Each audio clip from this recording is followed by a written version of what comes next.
কিন্তু কারা করছেন যেহেতু তারা জানেন না, তার জন্য একটা তদন্ত দরকার এবং সেই মতো তারা একদম সরাসরি পুলিশকে সাইবার ক্রাইম শাখা সল্টলেক বিধাননগরের তাদের অভিযোগ দায়ের করেন এবং তাদের অভিযোগ পেয়ে পুলিশ তদন্ত শুরু করে এবং তদন্তের সূত্রে যেটা জানা যাচ্ছে, পুলিশ সিদ্ধান্ত নিয়েছে যে তৃণমূল কংগ্রেসের যে 3টে অ্যাকাউন্ট, সেই 3টে অ্যাকাউন্ট উল্লেখ করে দেওয়া হয়েছিল এই চিঠিতে বা অভিযোগপত্রে, সেই 3টে অ্যাকাউন্ট ডেবিট ফ্রিজ করে দেওয়া হচ্ছে।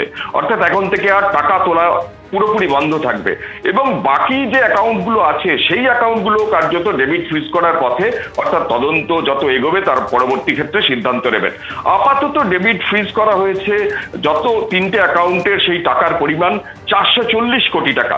তুমি জানো যে অরূপ বিশ্বাস তৃণমূলের হিসাবরক্ষক হিসেবে, তিনি কোষাধ্যক্ষ হিসেবে তিনি চিঠি দিয়েছিলেন ব্যাংকে এবং অবিলম্বে সমস্ত অ্যাকাউন্ট ফ্রিজ করার দাবি করেছিলেন, কারণ তার মনে হয়েছিল দল যেভাবে টালমাটাল অবস্থা তাতে এটার অপব্যবহার হতে পারে এবং সেই মতো পুলিশের কাছে, সেই মতো ব্যাংকের কাছে তারা দাবি করেছিলেন অরূপ বিশ্বাস।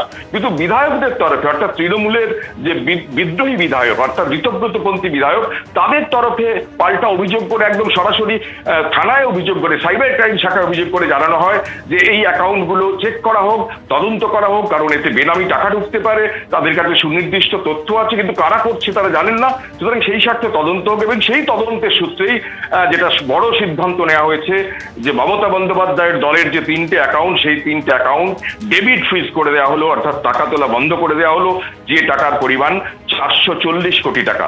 মমতা বন্দ্যোপাধ্যায়ের কাছের মানুষরা মমতা বন্দ্যোপাধ্যায়কে ছেড়ে চলে যাচ্ছেন, কিন্তু মমতা বন্দ্যোপাধ্যায়ের দলের যে অ্যাকাউন্ট, সেই অ্যাকাউন্টও রীতিমতো তদন্তের মুখে পড়লো এবং সেই টাকা 440 কোটি টাকা টাকা তোলা বন্ধ বা ডেবিট ফ্রিজের সিদ্ধান্ত নিল পুলিশ। আগামী দিনে পুলিশ কি করে, তদন্ত কত দেখবো, এখন সেদিকেই নজর থাকবে।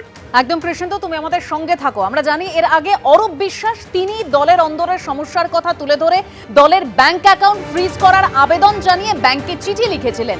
আর অরূপ বিশ্বাসের পর এবার এক ঝাঁক তৃণমূল বিধায়ক দলের অ্যাকাউন্ট ফ্রিজ করার দাবি জানিয়ে পুলিশকে চিঠি দিয়েছেন।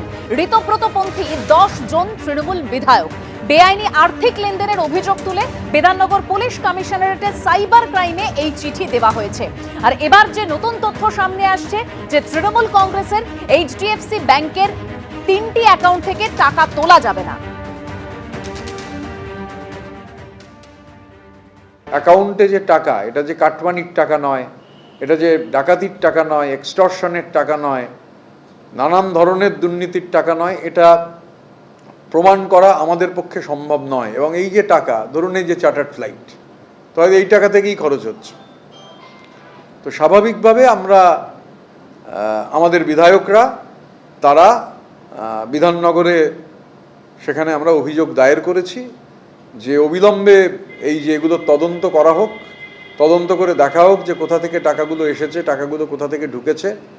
এবং এটা তদন্তের আওতায় না এলে গোটাটা বুঝতে পারা যাবে না। আমাদের একাধিক বিধায়ক তারা লিখিতভাবে এফআইআর করেছেন যে এটা তদন্ত হোক এবং এই ট্রানজাকশনগুলো বন্ধ থাকুক। যদি কেউ কোনো চিঠি দিয়ে থাকেন, তাদের কাছে কোনো তথ্য থাকলে তারা চিঠি দিয়েছেন কি দেননি সম্পূর্ণ তাদের ব্যাপার, তারা বেটার বলতে পারবেন। তো থানায় অভিযোগ তারা করেছেন, তাদের গণতান্ত্রিক অধিকার আছে, কিন্তু তার আগে থানার অভিযোগ তো যখনই ইচ্ছা করা যায়, তার আগে একবার দলনেত্রীর কাছে গোটা বিষয়টা জানিয়ে বা তারা যে কোনো বিষয়ে আপত্তি করতে চান, তো সেটা যদি দলনেত্রীকে একবার বলতেন তাহলে বোধহয় এইরকম একটা মনে হতো না যে তাড়াহুড়ো করে একদম অন্য শিবিরে গিয়ে সই করে থানায় জমা দেওয়াটাই যেন অগ্রাধিকার। মুশকিল হচ্ছে ওদের দলের টাকা, ওদের দলের নেতারা তারা নিজেরা ভাগ বাটোয়ারা করবার জন্য আজকে এ বলছে ফ্রিজ করো, ও বলছে ফ্রিজ থেকে বার করো। এতে আমাদের কি করার আছে বলুন?